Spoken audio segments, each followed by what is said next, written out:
Welcome to this explainer from Classic Mosaic Truth. Today, we're getting into a really fascinating idea from a book called Thought Vibration. Now, it was written over 100 years ago, but believe me, its core message feels more relevant than ever.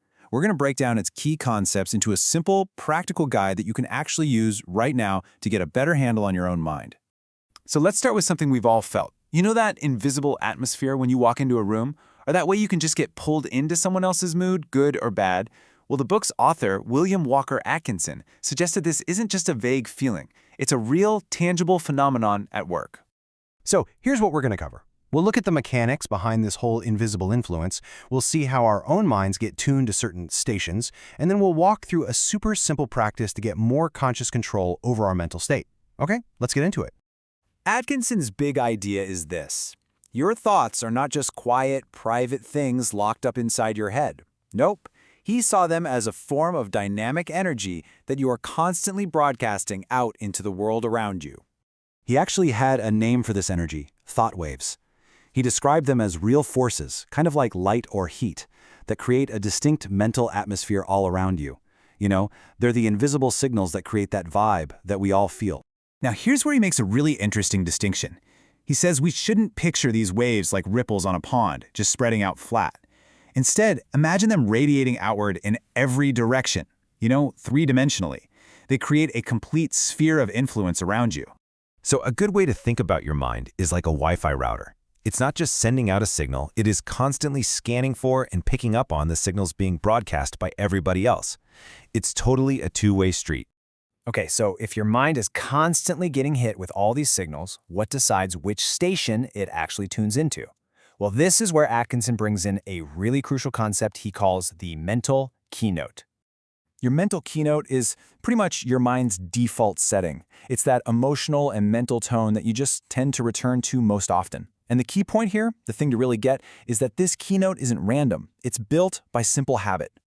And look, this isn't some strange new idea.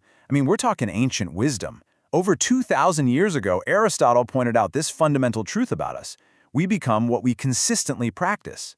Atkinson just takes that wisdom and applies it directly to our internal mental world. Every single time you repeat a thought or an emotional reaction, you're strengthening the mental pathways for it. It's like walking the same trail over and over. It gets easier and clearer. Over time, it becomes more and more automatic to think in that particular way, whether that's a keynote of optimism or anxiety or just focused calm. So how does this keynote actually work in your daily life? Well, once it's set, it acts like an incredibly powerful filter for the thousands, maybe millions of thought waves you bump into every single day. This is exactly why some ideas or moods seem to just stick to you, while other stuff just doesn't, right? If your mind is habitually tuned to a keynote of confidence, a random stray thought of failure, well, it just can't find a place to land. It's out of tune. It just bounces right off. Okay, let's make this super practical. How does this idea of a mental keynote actually show up in everyday life? Let's walk through 3 quick examples. Your default mental state is literally shaping your reality. Think about it at work. A keynote of confidence can completely change how people respond to you and what opportunities even seem to appear. In relationships, a default setting of trust fosters harmony, while a keynote of suspicion just creates constant friction. And with your own habits, it determines whether a new routine feels natural or if it feels like a constant uphill battle. Now, for what I think is the most important takeaway from this entire thing. You are not stuck with your current keynote. You can consciously change it. And here's a really simple, practical exercise to start that process. Okay, this is not about fighting or suppressing your thoughts. It's way simpler. It's a 3-step process. First, just pause and calmly notice your current state. No judgment. Second, consciously choose a different, more desirable state. And third, and this is the secret sauce, take one small physical action that anchors that new state. If you choose calm, tidy one thing on your desk. If you choose focus, open that book you've been meaning to read. That little action solidifies the new keynote. So let's do a quick flyby of the main ideas we've covered from Atkinson's work in this explainer. Really understanding this simple framework is incredibly empowering. Just remember, your thoughts are signals, your habits set your mental frequency, and that frequency acts as a filter.